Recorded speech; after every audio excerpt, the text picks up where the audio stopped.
friends, this is Miss Maria from Food Corps. Today I have a very special book that we're going to be reading. It is called Carl and the Meaning of Life by Deborah Freedman.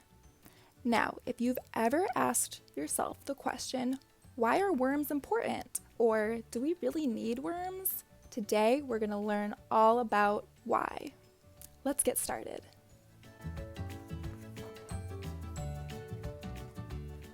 Carl was not a bird. Carl was not a bear or a beaver. Carl was an earthworm. He lived underground, moving, always moving, burrowing, tunneling, digesting dead leaves, feasting and casting, turning hard dirt into fluffy soil, day after day. "Why?" asked a field mouse gathering seeds. "Why do you do that?" Why? Carl did not know why, but now he needed to find out. So Carl stopped making fluffy soil. "I'll be right back," he told the field mouse. He spotted a rabbit. Maybe she knew. "Why do I do what I do?" he asked her. "Oh, goodness dear," she said. "I do not know. I do know what I do for my babies." But Carl did not have babies. A fox appeared. Carl turned to the fox. "Why do I do what I do?" asked Carl. "Who do I do it for?" "For whom?" replied the fox. "Alas, my meal awaits. I am here for the hunt." But Carl did not want to hunt.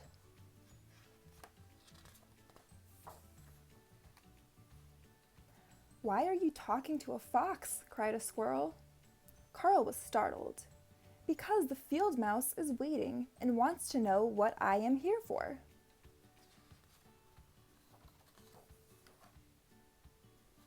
The squirrel declared, "I'm here to plant trees.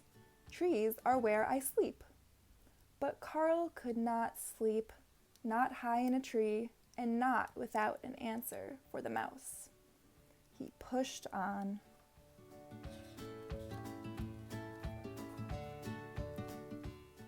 And on, hours turned into days until the soil was no longer fluffy. The ground around Carl turned barren and dry, while he continued to search. Sigh.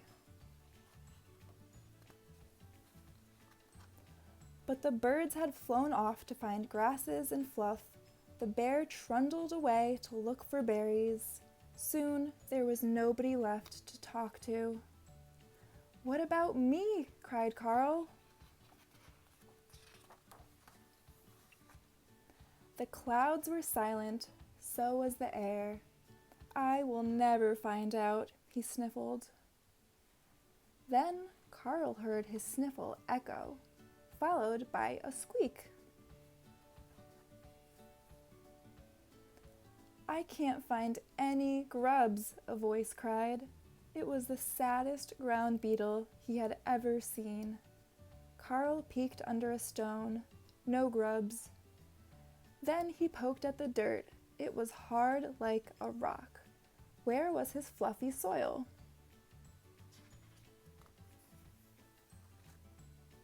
Suddenly, Carl knew what he needed to do. "I'll be back," he promised. For hours into days, weeks into months, Carl munched, digested, left castings and tunneled, and turns the hard dirt back into rich soil.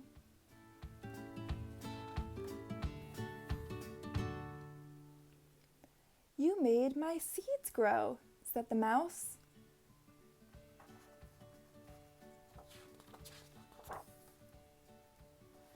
Clover blossomed once again, and the rabbit came back with her kits. The squirrel returned to plant new trees. The fox was lured by the hunt. all of them able to do what they do?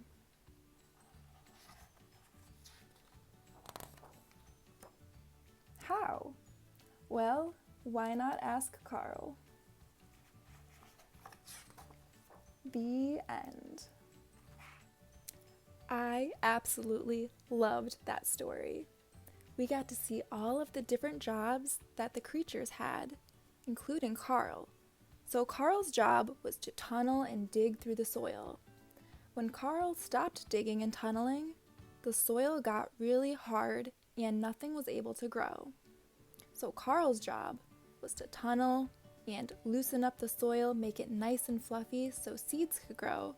Once seeds could grow, all the animals were able to come back. Carl has a very important job. Worms have super important jobs to keep the soil healthy. Can you think of any ways that you can help the earth too? I hope you enjoyed reading along with me today, and I'll see you next time. Bye!